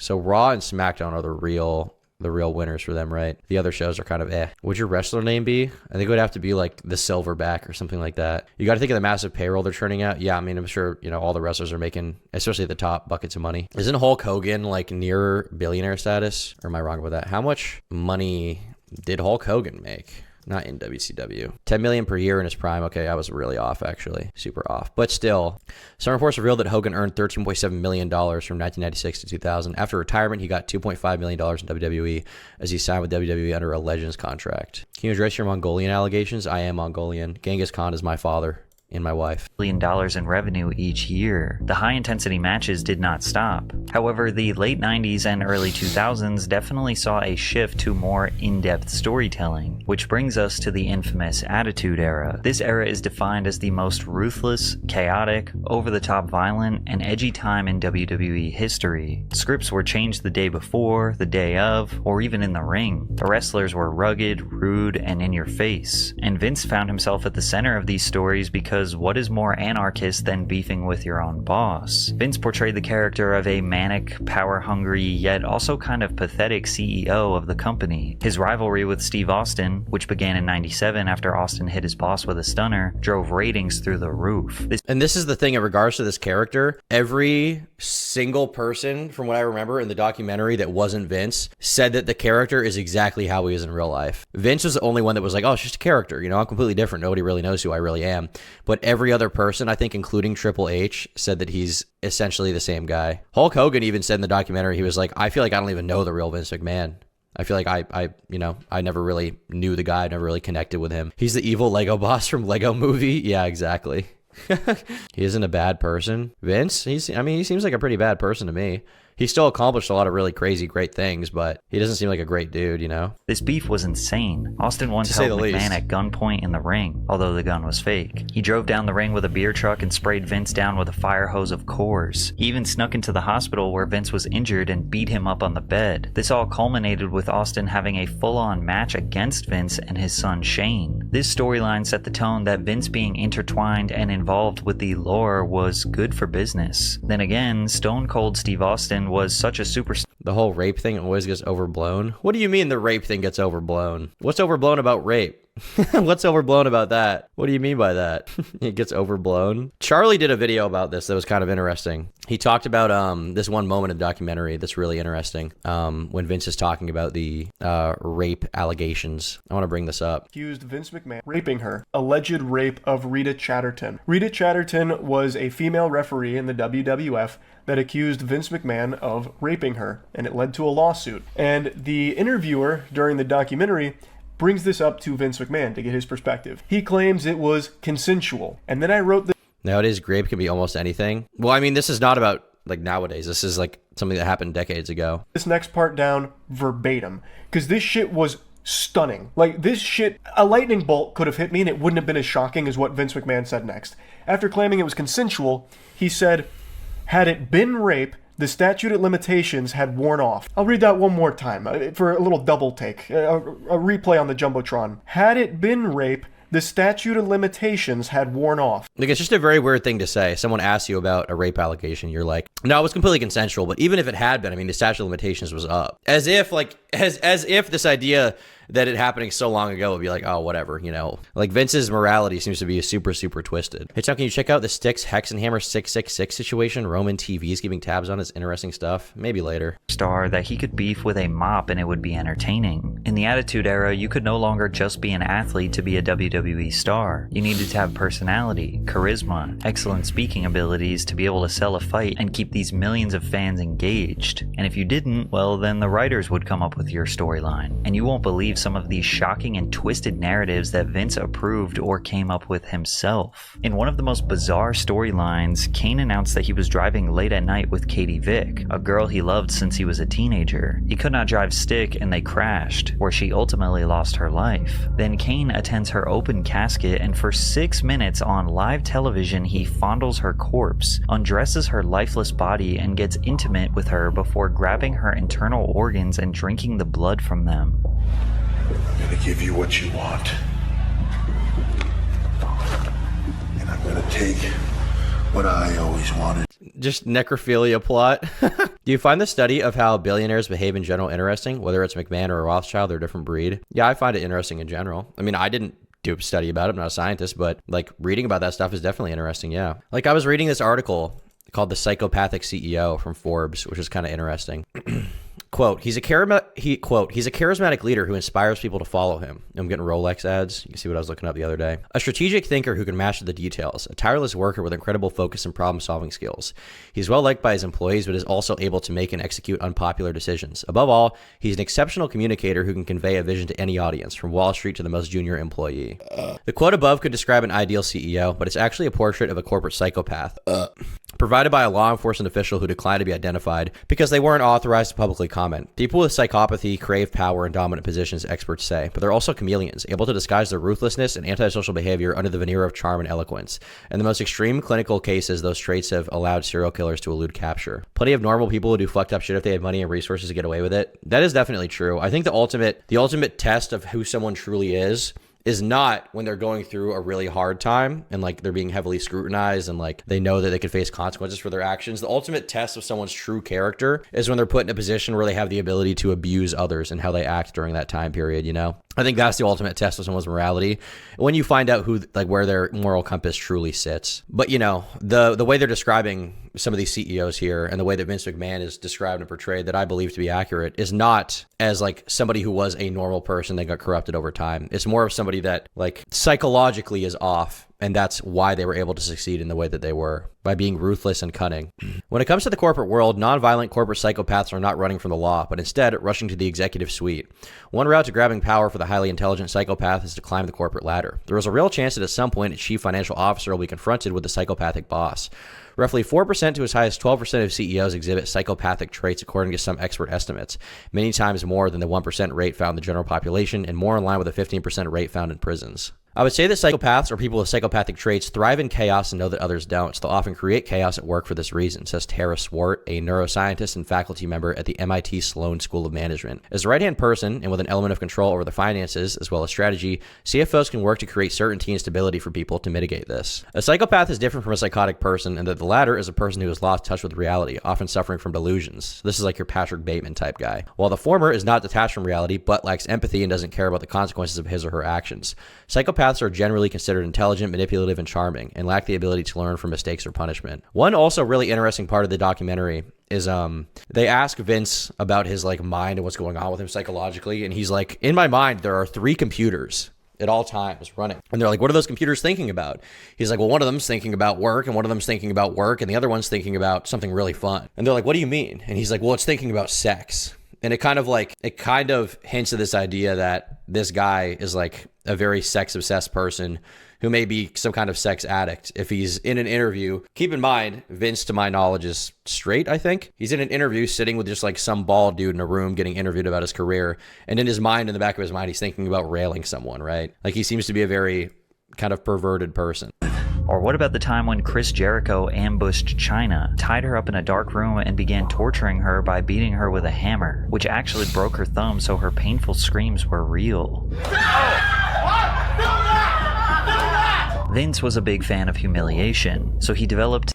Someone said to me you shouldn't vote for Trump because of his essay allegations, but that's a big reason I vote for him. I mean, that's kind of insane. I feel like if you're going to vote for someone, you should vote based on the policies that you want them to enact. Like if you agree with Trump politically, I think it makes sense to vote for him, but you're going to vote for him because he was accused of sexual assault? Like, what? That's your reasoning? I guess that's a funny reasoning, but that's insane. That's a guerrilla vote right there. Tom, can you show us your shaboing boing while jumping up and down helicoptering at the same time with maximum efficiency? Yeah, that'll be in the next members only podcast for sure. To the Kiss My Ass Club, where a total of 6 men were forced to get on their knees and kiss his backside in front of millions of people. Most of the time this was to save their job, or just to embarrass them on a power trip. I should also note that Vince gave the world the satisfaction of being humiliated as he scripted himself getting his face shoved in Rikishi and the Big Show's backsides. Now most people like to default to all of this being entertainment. Like, sure, they push some boundaries, but it's all fake, right? But as time went on and wrestlers... Please don't tell me John Cena went invincible gorilla mode on some kids. I don't think there's ever been any kind of allegation like that about John Cena. John Cena doesn't seem like a very psychopathic person. He just seems like a very hardworking guy who's willing to like be malleable to whatever will make him successful. He doesn't seem like he's like a control freak kind of guy. Class of 09, are you a Lyle Rath and Oni Place fan? No, I'm not. Spoke about their behind-the-scenes experiences and Vince McMahon being accused of sexual assault and trafficking women. Some of these storylines felt more like a glimpse into the reality of Vince McMahon's private life. Vince often used his daughter, Stephanie, for his dark storylines, probably because her loyalty convinced her to never say no to him. Like when she was going to get married in the ring to her fiancé Test, only for Triple H to interrupt the wedding with a video of himself drugging, kidnapping, marrying, and then sleeping with Stephanie while she was unconscious. Like, obviously this is a storyline, but it's such a weird thing for you as a father to like want to put on TV a story about your daughter being drugged and raped. Like, that's such a weird, it's such a strange thing to be comfortable with in any way. I don't think that Vince McMahon did anything to his daughter. There's never been any evidence of that or even an allegation. But it's very odd, you know? If I had children and I was running some kind of entertainment business, I probably wouldn't want them involved at all. But if they were involved, I wouldn't want there to be some kind of plot where the daughter gets raped. It was a different time. Well, it was a different time for sure. I'm not saying that everything they did on the air is like I don't care about Vince saying the N-word. I don't care about that. But to have a storyline where your own daughter is getting roofied, I don't know. There's something about it that weirds me out. I don't think that's a crazy thing to say. I'm not saying that everything from that era should be like getting those people canceled and like, oh, that's so edgy, like that's so disgusting. Like, I'm not saying that. I'm saying this particular thing is a strange thing for Vince as her father to be like, let's do that, you know? Any thoughts on the upcoming Linkin Park album? I listened to the 2 songs recently. I liked it. The more recent one, is it Heavy as the Crown? That one was, it felt like old Linkin Park. It was really good. I thought, what's her name? Emily Armstrong's voice sounded really nice in that. Which led to this infamous promo. Come on out, you rapist! But Stephanie was the subject of another kidnapping, this time by The Undertaker, who brought her out tied on a crucifix-like structure before one of his disciples began ordaining the marriage. In a promo that fans now believe is more of an admission of Stephanie's reality, she says that Vince trafficked his own daughter. Stephanie also admitted that he attempted to push an incest angle. My dad did approach me about wanting to be the father of my baby in a storyline for TV, which again is only the second time I've ever actually said no to him for something he wanted to do. Once again, like, I'm not saying that everything from this era is like unforgivable or like should just be seen as like, oh, how'd they get away with that? Like, I'm not saying everything from that era is like, fuck it, right? Because some of the stuff is really funny. You can't deny that. And even this probably at the time was really entertaining. But when you look into Vince McMahon's psychology and the stuff he was doing around this time, and you just think about the idea of like, if you personally knew someone in your life who they were willing and encouraging a TV show plot, right, where they, as a father, were impregnating their own daughter, that is really freaky. That is really freaky. And that one was just a little too gross, actually. It's completely disgusting, and I don't find the entertainment value in it at all. But that didn't stop her from kissing him on the mouth. Yeah, I'll think about it. But Vince just could not stop coming up with tropes that involve men preying on women. I don't know. He looked coked out. I feel like he wouldn't even need coke to be as crazy as he is, man. That's just odd. It's just weird. I don't know. There's just something about it. I would be very curious. I don't know if Stephanie McMahon would ever talk about it now. I saw in the interview, in the interviews they did on the documentary, she was relatively positive about her father, which makes sense, you know. He's her dad, you know. It's hard to expect her to view it any differently, considering that she has some bias in there, and her accounting of it's obviously going to be warped based on, you know, just the fact that she was raised by him. And it's not like he never did anything nice for her. I mean, he incorporated her into the business. She got a cool job out of it. I assume she was paid very well. But at the same time, some of this stuff is just really weird. It's a weird thing for a father to be okay with at all, even in a fictional setting. Vince came up with a storyline for Diamond Dallas Page to stalk The Undertaker's wife. DDP said, just good old psychosis, not to be mistaken for meth-induced psychosis. Well, not really, though, because psychosis, to my understanding, is when somebody has like a delusional break with reality. And that doesn't seem to be what Vince had. Vince isn't crazy in the sense that he doesn't know what's going on in the real world. He's crazy in the sense that he doesn't have like normal amounts of empathy, and he's like a sex-crazed, you know, pervy dude who just uses people to his own benefit, almost no matter who they are. He's not psychotic in the way that like Patrick Bateman is in the end of that movie when he's like breaking with reality and doesn't know what's going on. He's not like, you know, delusional Joker psychotic or whatever. Says to this day he regrets agreeing to be a part of this narrative. What I should have done was shook everyone's hands and said, I love the idea, but not for DDP. A few years later, this is what Vince said he was going to do to The Undertaker's wife and kids. You don't realize what I'm gonna do, do you? The terrorists are gonna burn down The Undertaker's house. Yeah. His children are going to be kidnapped.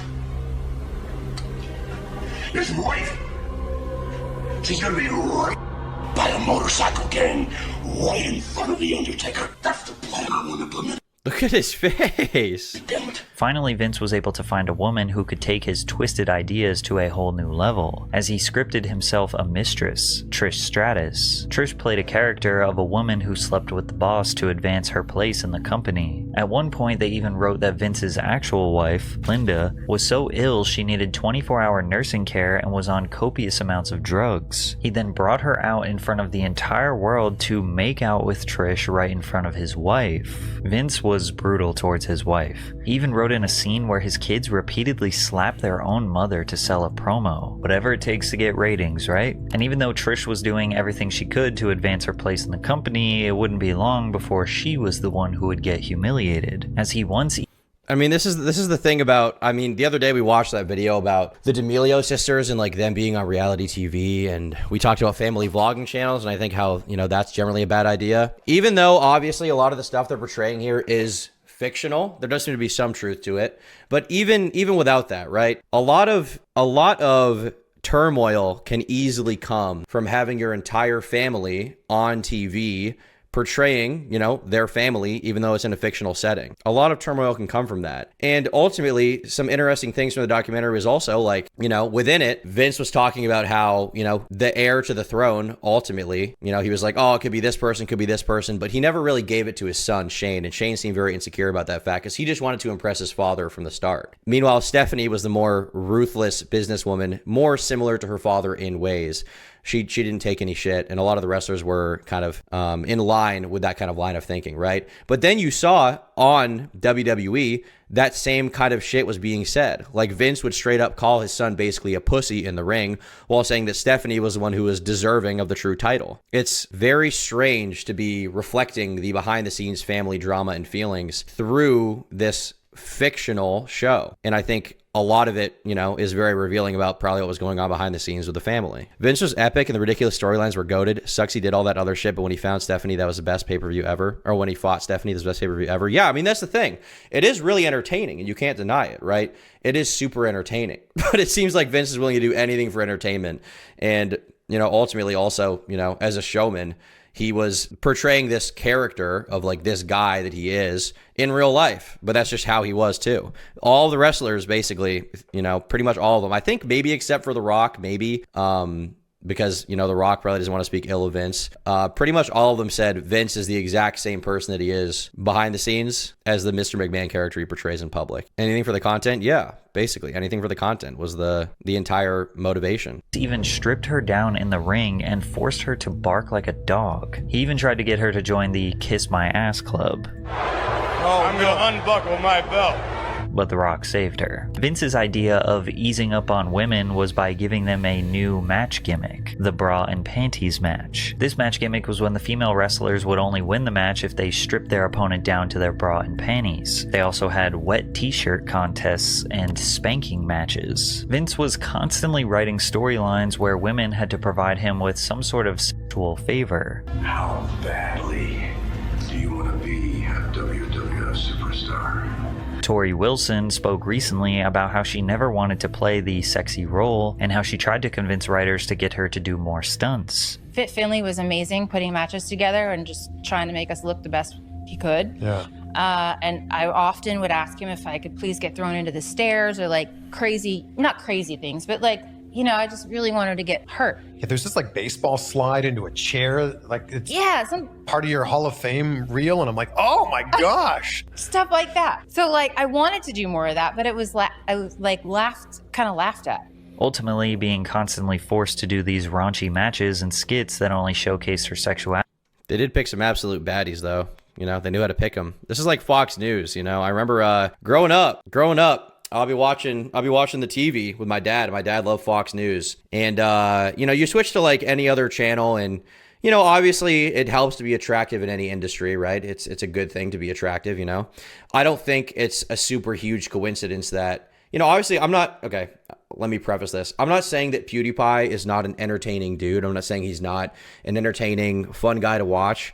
But undoubtedly, he's also a very good-looking guy, which I think helps a lot. Because when somebody has to see your face every day, who would they prefer to watch, right? Just naturally, psychologically, you prefer to watch an attractive person, right? But on Fox News, they pick like straight up models, and the way they dress too, with like their entire legs out and like very tight dress, it was like, geez, let's freaking go, okay? Serious goon stuff. Explains why you don't have 10 million subs. I mean, that's probably, I don't think that's the entire story, but undoubtedly, I think that attractiveness does play a factor, A lot of the most successful people in the entertainment industry, if you have to look at them every day, are attractive people. Morality made her despise the business long after she retired. But there's also something about wrestling that has always felt super dark to me. And I'm just really sensitive to it. So I say no to a lot of signings because I feel like that dark. To be clear, I'm not saying you can't succeed if you're not conventionally attractive. And also, to be clear, you don't have to console me in chat. I don't have any insecurities about my appearance. I'm totally fine and cool with how I look. But I will say that obviously, if you have stereotypically attractive features like, a very strong jawline or low body fat or, a nice head of hair, stuff like that, that does go a long way in the entertainment industry. I don't think there's any denying that. I mean, a lot of very successful actors, both on male and female sides, are very attractive people. That's not, a complete coincidence. And that's not to say that they aren't good actors or that you can't succeed as an actor if you're not, super conventionally, stereotypically hot or whatever, right? I'm not saying that, but it does matter. It is a factor. Darkness, and it doesn't feel good. It's taken a long time. I didn't watch wrestling. I didn't want anything to do with wrestling for many years after I left. Mostly because I just had a certain amount of PTSD from being so vulnerable out there and feeling like I was put in this kind of raunchy role that Sniper Wolf is only popular because of her looks. I think very few people are only popular because of their looks. You have to do something else. Sniper Wolf is popular for some other reasons. A lot of it was because seemingly her husband was a real YouTube grinder, a real juicer, and knew how to play the game and make, the most strategic reactions of all time.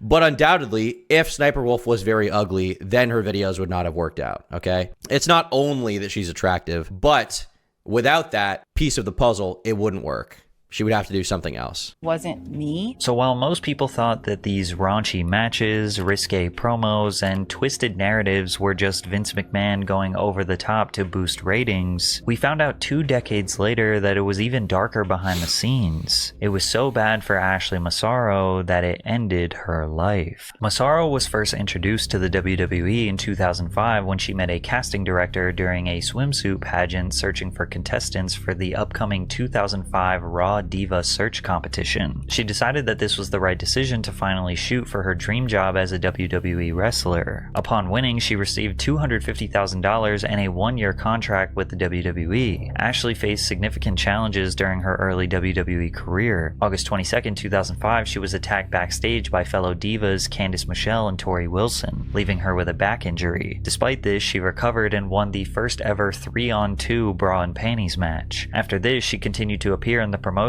but later suffered a severe leg injury on February 20th during a women's battle royale against Mickie James. The injury included a spinal fracture, a severed nerve, and multiple broken bones, requiring a metal plate and screws be put in during surgery. After recovering, she returned until 2008, where she asked to be released from her contract due to her daughter having medical problems. For years, Ashley would be relatively out of the spotlight until 2016, when she would join a class action lawsuit against the WWE, alleging Vince was a part of one of the most horrifying crime cover-ups in history. Ashley Massaro was a strong supporter of the US military and was enthusiastic about opportunities to meet and help the troops. So in 2006, Ashley was excited to be selected to go to Kuwait for their annual Tribute to the Troops tour. However, the tour started off with issues.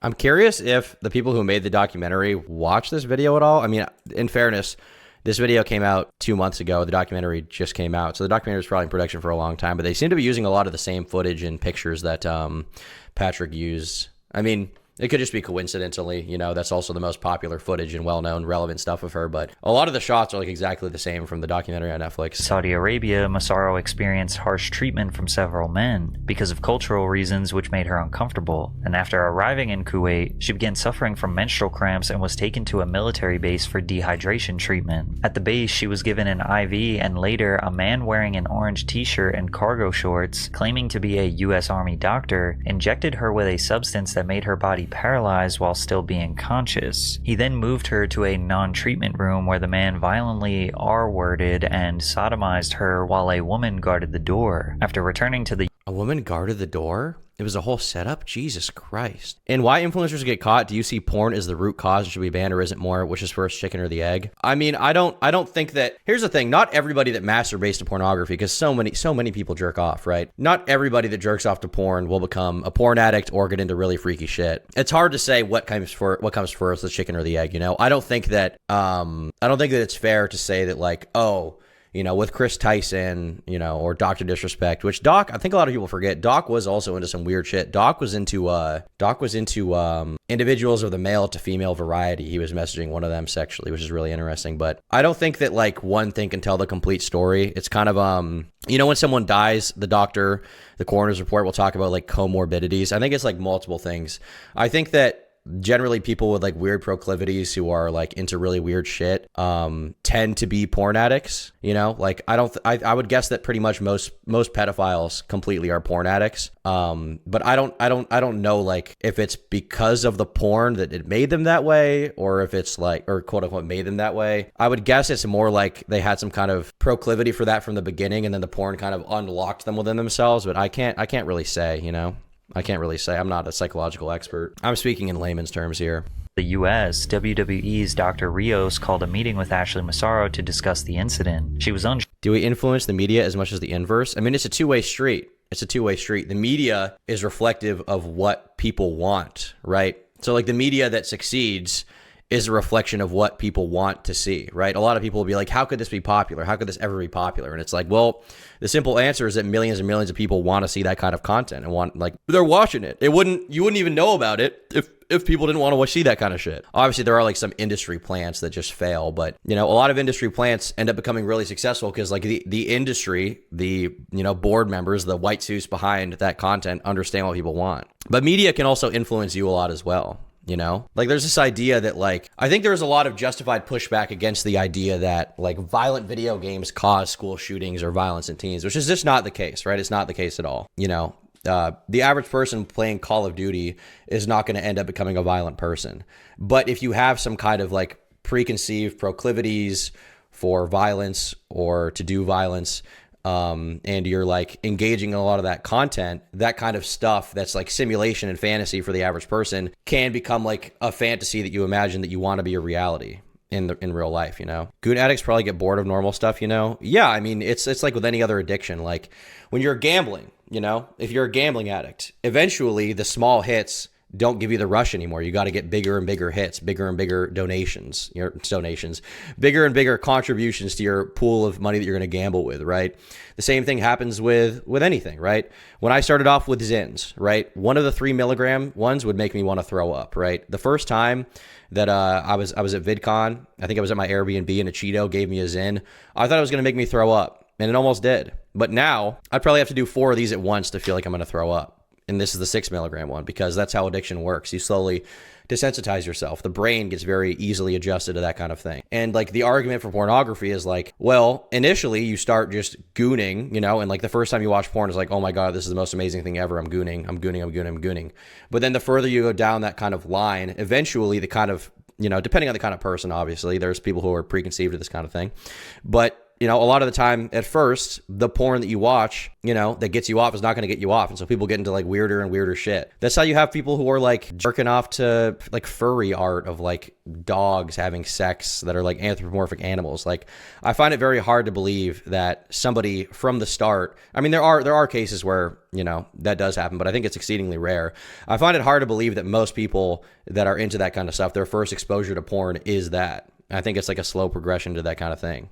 There are predispositions. Getting bored of porn seems like a gateway drug. Well, it kind of depends, because if getting bored of porn means that you like stop watching it and go like have real life interactions with women or men and just start getting into that kind of stuff, getting into the real life porn, okay? I think that's probably for the best if you stop watching porn to do that. But if getting bored of normal porn leads you into increasingly depraved and taboo shit, I think that's probably a sign you should stop watching it. I try to watch porn the least amount possible. Both way less likely than we originally thought. What do you mean both way less likely? Sizzling wall. I think it's like people who think they have no control over the content in their algorithm. Yeah. Well, a lot of people don't want to accept like personal responsibility for the stuff they watch. They're like, well, it was just served to me. And it's like, well, there's a whole world of stuff out there you can watch. You know, you can kind of choose what you want to watch. Don't goon guys, true. If you hate women, porn didn't do that. If you fantasize about harming women, that isn't porn. Well, it's not uniquely porn. Like that's not the only factor. But I think that especially in adolescence, porn can really shape your, like, I think that pornography can really shape your understanding that, like, this sounds so cringe to say, but like that women are people. Like, I didn't have any female friends until I was like 18 years old.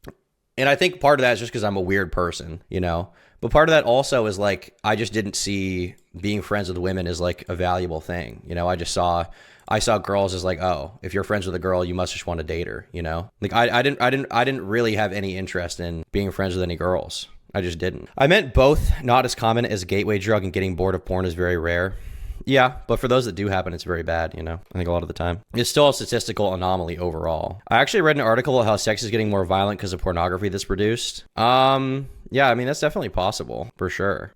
Porn is super addictive. It's undeniable. Yeah, of course. Because anytime you want, if you have a phone, anytime you want, you can instantly just bring up like any crazy shit you want and have access to that and goon instantly, anytime. You just have access to this like thing that effectively can be a drug in your life if you let it, you know? I think in general, the less pornography you watch, probably the better your average sex life will be. Unsure how he knew about it, but suspected it might have been someone on the tour who reported it. She agreed to tell him what happened as long as Rios kept it confidential. However, Dr. Rios told Vince McMahon, who then brought in executives for a meeting where Massaro was asked to detail what happened in Kuwait. She like this idea that like, you know, the frustrating thing about the conversation around like media influence on people is like, on one hand, you had all these fucking, you know, news outlets that were like, do video games cause violence? The concerning link between Call of Duty and violence. And like, you had all these like, you know, Christian pastors and, you know, people like that. A lot of conservatives in like the 80s and 90s were talking about how like video games and music cause violence and Marilyn Manson and all that shit. And that's like, that is retarded. That is a retarded,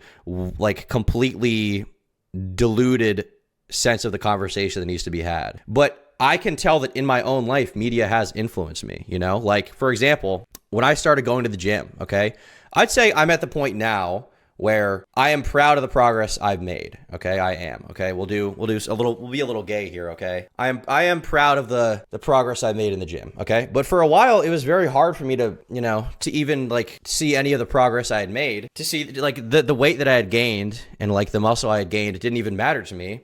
Because I would go on fucking Instagram and my entire Instagram feed would be filled with guys that are clearly on steroids that look absolutely massive, you know? And it's like, it would just, I almost feel like it gave me like body dysmorphia. I would be like, well, I don't look like them. What the fuck? I'm like fat, or like I'm too skinny, or like I look retarded, you know? Like it would be extremely frustrating. And I'm not saying you shouldn't compare yourself in a healthy way to like have milestones, but I think that a lot of media can really influence the way that you see yourself. Like I had to come to terms with the fact that like, unless I do steroids, I will never be nearly as jacked and shredded as the guys that do. And you just kind of have to come to terms with that, you know? Like and that's okay. You have to accept that.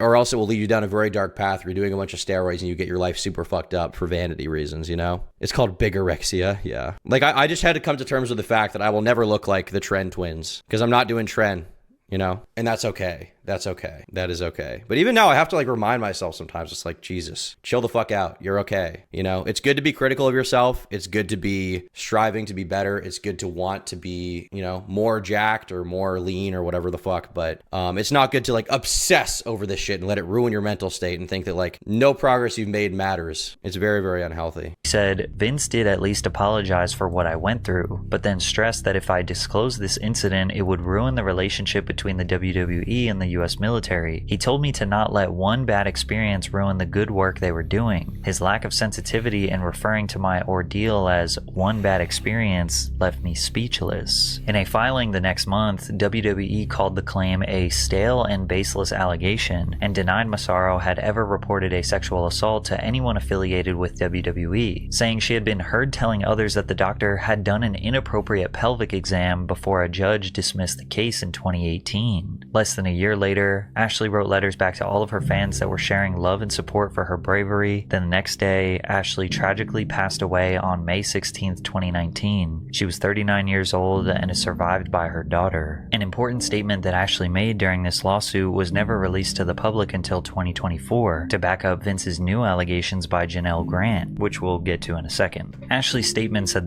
And like the most interesting stuff about this accusation is like, it doesn't seem like she was looking for like attention, like public attention from it. She just wanted to like, you know, get some kind of compensation for the shit she went through, you know? Do we know 1000% that this happened? No. Does the fact that she wasn't looking for public attention make me a little more inclined to believe that she was telling the truth? Yeah, for sure. A lot of friends and personal experience of porn addiction usually leads to a person being more abusive. It can. Not always, but it can.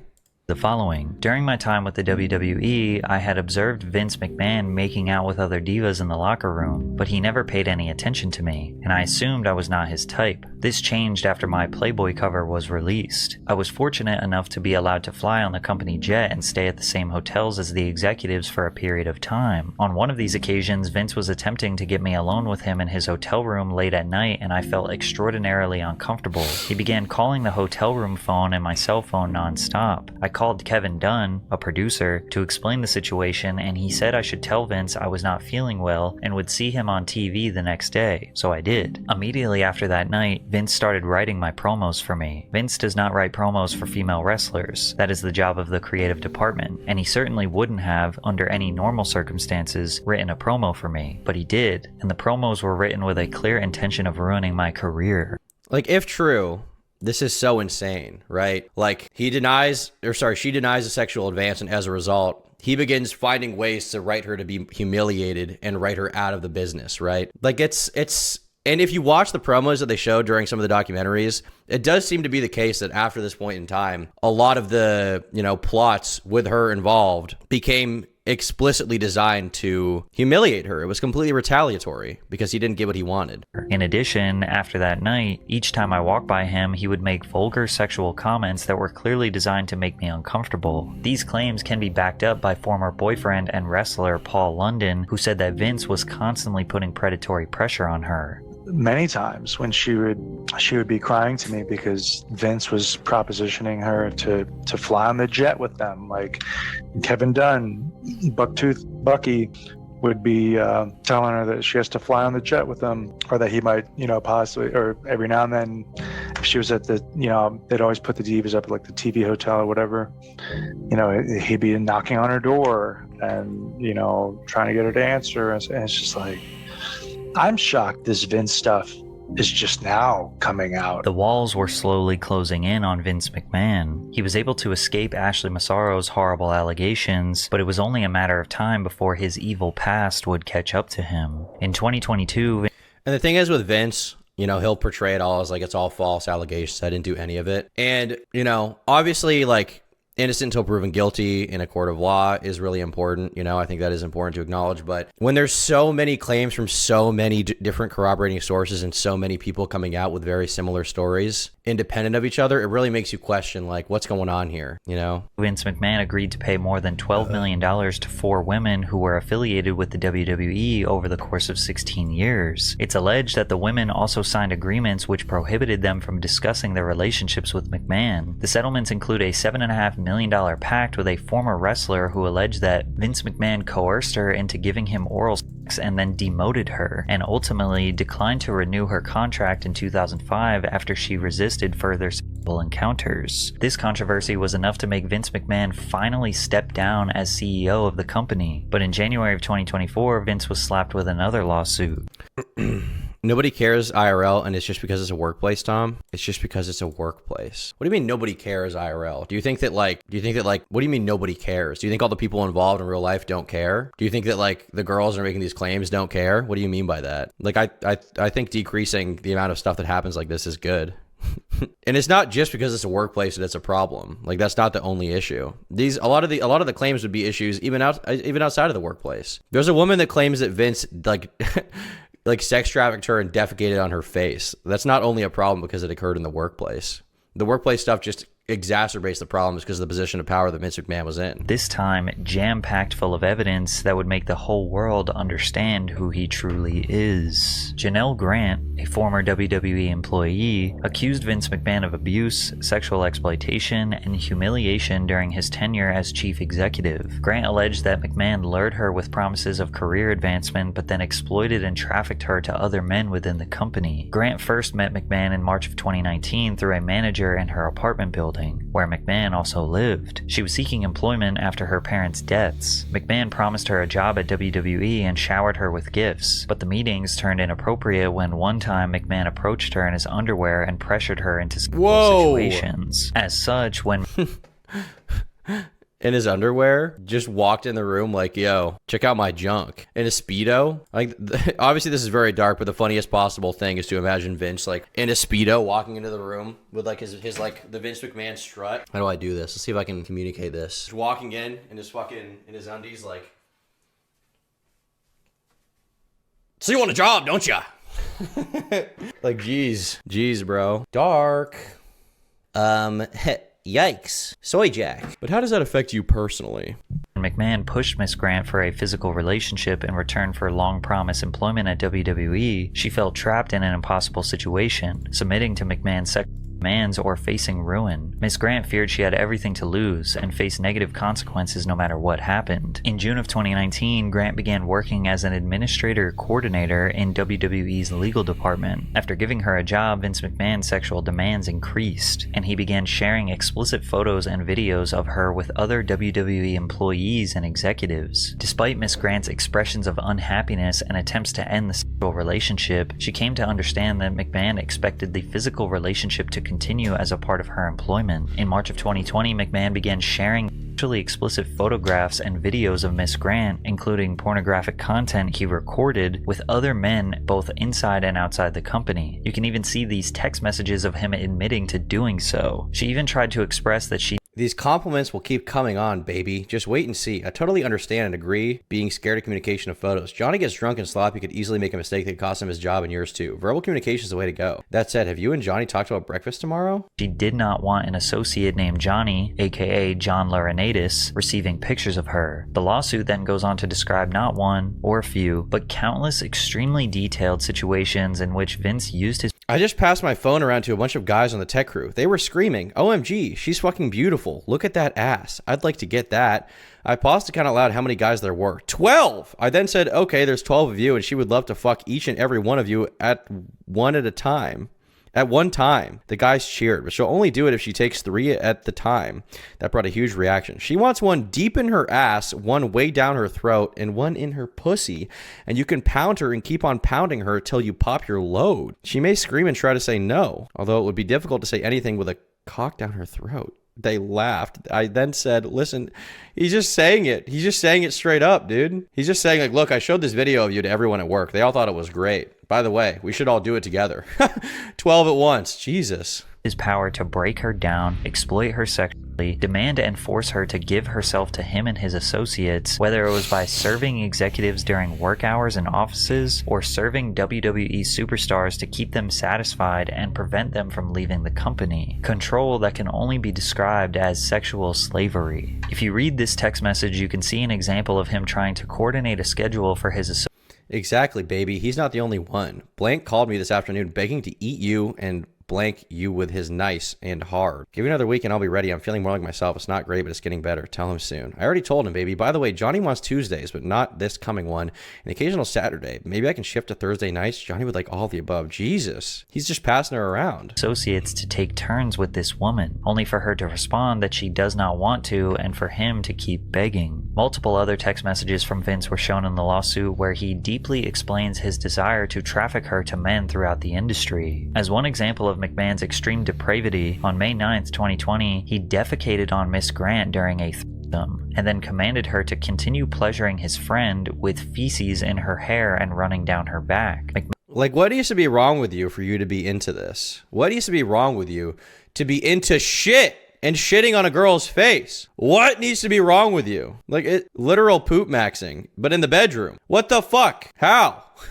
Defecating on her head. McMahon and his friend actively resumed the threesome, which lasted over an hour and a half, while Miss Grant remained covered in McMahon's filth. Naturally, when people hear about Who are these other people, by the way? Who were these other people? allegations like this, they tend to consider the alternative. Maybe she wanted this. Maybe she liked this. Maybe she is just using him for a payday after consenting to this depraved lifestyle. And maybe in the beginning she did consent to these weird kinks. But it's very easy to see how these things can get out of control very quickly. A clear line between fantasy and reality needs to be drawn, and evidently that wasn't the case. Now, people will also wonder, how did this get so bad? Well, a lot of people downplay the impact of psychological manipulation and how people can lose themselves, go numb, and just start obliging to the demands of their abuser. The lawsuit also quotes Vince texting her saying, "I want to drive you lower and lower, so low that you beg me to sell you." Like, seemingly he's like fetishizing the idea that he has control over her in the business. Like, this is part of his goon behavior. In early 2022, Vince said that his wife Linda found out about he and Janelle's relationship and threatened a divorce, so he stopped all communication with her to save his marriage and avoid a public fallout. He demanded that she sign a non-disclosure agreement in which McMahon agreed to pay her $3 million to keep their relationship confidential. However, after the anonymous tip in 2022 that led to a board investigation and a multi-million-dollar payout to a few women, Vince stopped paying Janelle after the initial $1 million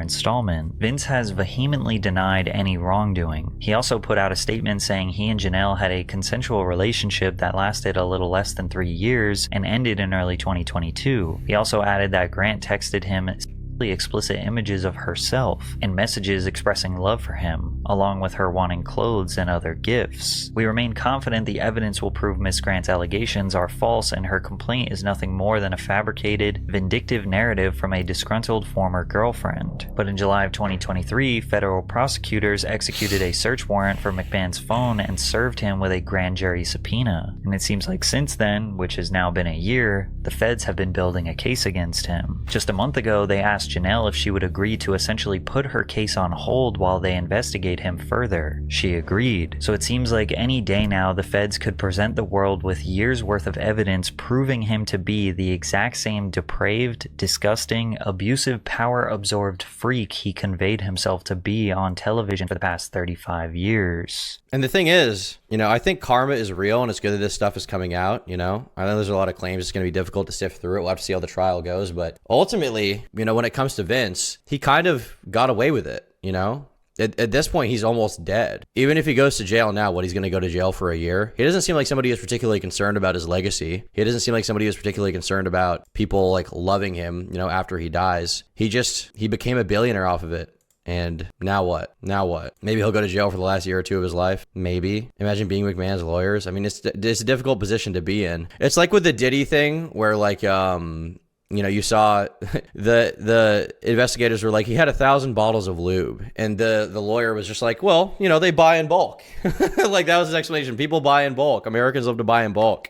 And it's like, that's an insane response. But also, what the fuck else is he supposed to say? I wonder if you've ever gooned at once, my edgelord. You never catch me gooning at the same time as you.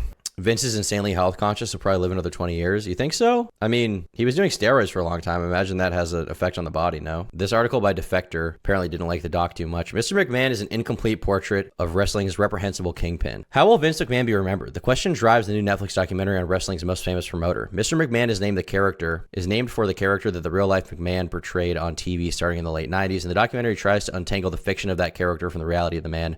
A reality that's oftentimes more repugnant than the wrestling angle could dare to be. It succeeds to an extent thanks to the shocking behavior of its subject, but there's a lack of understanding that what made Vince McMahon successful at all costs is also what made him reprehensible. I feel like that is what they portrayed in the documentary. Are there any wrestling fans in chat who saw this and have like kind of a different opinion on this? I thought they did portray that decently well. For the most part, the documentary is a victim of its production cycle. By estimation, roughly 75% of the interviews shown throughout the 6 episodes were recorded in 2021 and 2022, prior to McMahon resigning from his role as CEO and chairman of WWE due to the Wall Street Journal report that he paid multiple women millions of dollars to hide what were initially deemed as consensual affairs. And about 90% of interviews were conducted before McMahon was sued for sexual abuse and trafficking earlier this year. Though the documentary repeatedly tells the viewer these interviews were recorded before the allegations came out, that warning does not do enough to distill the hagiography on display, particularly in the earlier episodes. Mr. McMahon does touch on the allegations, but I use the word touches intentionally. The Janelle Grant lawsuit, which contained enough horrifying information to finally drive McMahon out of the wrestling business, seemingly for good, is covered briefly in the final episode of the series, but it's a minor part of the 6+ hours of runtime. It's clear that the Netflix production crew, helmed by director Chris Smith and produced in part by Bill Simmons, did not want to throw out hundreds of hours of interviews recorded prior to the gut-wrenching twists and turns of McMahon's last 2 years. This isn't to say the documentary is a complete failure. Where it succeeds the most is in its critique of Vince McMahon is when it lets him damn himself with his own words. Though McMahon tries to brush off some of the worst things he did or how he allowed it to happen, he often does so in deplorable fashion. When asked about why he kept the 1999 Over the Limit pay-per-view going after Owen Hart fell from the rafters and died, his response is eye-opening. The live audience didn't really see what happened. Had they seen, no question, you have to shut it down. Those people came to see a show. They didn't come to see somebody die. And me, as a businessman, it's like, okay, let's continue on. Let's continue the show. The last episode reaches something closer to a useful truth, but it's not enough. The man and the allegations have been tied together throughout his career, not just at the end. McMahon didn't rise to the top of wrestling despite his repulsive behavior, but because of it. The toxicity is built into everything he did. The man who's accused of trafficking an employee to various executives and wrestlers is the same as the character who had wrestlers under his employee kissing his ass on national television or making female talent bark like a dog for him. Vince McMahon is Mr. McMahon. I think they did a decent job of portraying that. I think maybe the frustration is just from the fact that they didn't cover the allegations as they happened, like in the timeline, like as the actual events happened. They covered it more as they came out at the end. Documentary was mid, nothing new. Well, as somebody who isn't a wrestling fan, I thought it was good. I can understand that if you're like a huge hardcore fan of wrestling, you know, but I thought it was good. I enjoyed it quite a bit. I thought it was entertaining, actually. Obviously I can understand the perspective of, you know, somebody who like fucking is just not in the position I'm in, because I'm a normie, you know, I'm a normie in this side. Dark Side of the Ring on Vice is interesting too. I haven't seen that. Maybe we'll watch that.